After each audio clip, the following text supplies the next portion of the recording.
한때 세계 경제를 호령했던 대국이 어떻게 30년이라는 기나긴 시간 동안 성장을 멈출 수 있었을까요? 2차 세계대전의 폐허 속에서 기적처럼 일어나 세계 2위의 경제대국이 됐던 일본. 하지만 1990년대 초부터 일본 경제는 깊고 어두운 터널에 갇혀버렸습니다. 이번 시간에는 일본의 잃어버린 30년, 그 미스터리의 실마리를 지금부터 함께 풀어보겠습니다. 도쿄 땅을 다 팔면 미국 전체를 살 수 있다. 정말 대단하지 않나요? 이 한 문장이 당시 일본의 상황을 아주 상징적으로 보여줍니다. 1980년대 일본은 그야말로 광적인 호황의 정점에 있었거든요. 전 세계 시가총액 상위 50개 기업 중에 30개 이상이 일본 기업이었고 부동산 가격은 상상을 초월할 정도였으니까요. 그런데 이런 엄청난 번영이 어떻게 그토록 처참한 몰락의 시작이 될 수 있었을까요? 모든 이야기에는 시작점이 있기 마련이죠. 일본 장기 침체의 도화선은 놀랍게도 뉴욕의 한 호텔에서 맺어진 단 하나의 국제 협정이었습니다. 이 협정이 어떻게 거대한 도미노의 첫 조각을 쓰러뜨렸는지 한번 살펴보겠습니다. 네, 바로 이겁니다. 모든 것의 시작, 그 유명한 플라자 합의. 당시 일본은 압도적인 제조업 경쟁력으로 미국을 상대로 어마어마한 무역 흑자를 내고 있었어요. 미국 입장에선 어떻게든 이걸 해결해야 했고 결국 달러 가치를 낮추고 엔화 가치를 올리자는 제안을 한 거죠. 일본은 미국의 거센 보호무역주의 압박을 피하기 위해 이 제안을 받아들일 수밖에 없었고요. 바로 이 결정이 일본 경제의 운명을 통째로 바꿔놓았습니다. 자, 이 타임라인을 보시면 그 인과관계가 아주 명확하게 보입니다. 1985년 플라자 합의로 엔화 가치가 갑자기 폭등하니까 당연히 일본 수출 기업들은 가격 경쟁력을 잃고 엄청난 타격을 입게 되죠. 이른바 엔고 불황이 닥치자 일본 정부와 일본은행은 다급해졌습니다. 결국 경기를 띄우기 위해서 금리를 사상 최저 수준인 2.5%까지 내리는 극약 처방을 내놓게 됩니다. 바로 이 결정 때문에 시장에 어마어마한 돈이 풀리기 시작한 겁니다.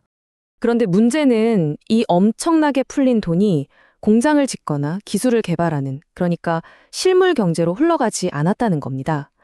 대신 주식과 부동산 시장으로 전부 몰려들면서 역사상 유례없는 자산 버블을 만들어냈죠. 그리고 이 버블 터지면서 일본은 그 누구도 상상하지 못했던 덫에 걸리고 맙니다. 이 숫자들을 보면 당시 거품 붕괴의 충격이 얼마나 대단했는지 알 수 있습니다. 1989년 말에 38,000포인트를 넘었던 니케이 지수가 글쎄요, 불과 1년 만에 반토막이 나버렸고요. 절대 안 떨어진다고 믿었던 부동산 가격마저 폭락하기 시작했습니다. 일본 경제의 거대한 버블이 터져버린 순간이었죠. 자, 여기서 아주 결정적인 개념이 등장합니다. 바로 대차대조표 불황이라는 건데요. 쉽게 말해 자산 가격이 폭락하니까 기업이나 가게의 재무상태표가 완전히 망가져버린 거예요. 자산은 연기처럼 사라졌는데 빚은 그대로 남아있는 거죠. 이때부터 일본 전체가 돈을 버는 족족 빚 갚는 데만 혈안이 되기 시작합니다. 이게 바로 일본이 30년 동안 빠져나오지 못한 디플레이션의 늪, 그 악순환의 고리입니다. 첫째, 자산이 붕괴돼서 모두가 가난해지고요. 둘째, 기업이든 가게든 버는 돈을 전부 빚 갚는 데 씁니다. 그럼 어떻게 될까요? 셋째, 아무도 돈을 안 쓰니까 소비와 투자가 완전히 멈춰버리죠. 결국 넷째, 물건은 안 팔리고 물가가 계속 떨어지는 디플레이션이 오는 겁니다. 이게 다시 기업 실적을 악화시키고 또 빚부담을 늘리면서 끝없는 악순환을 만들어낸 거죠. 아니 근데 왜 이 침체가 10년도 아니고 30년씩이나 계속됐을까요?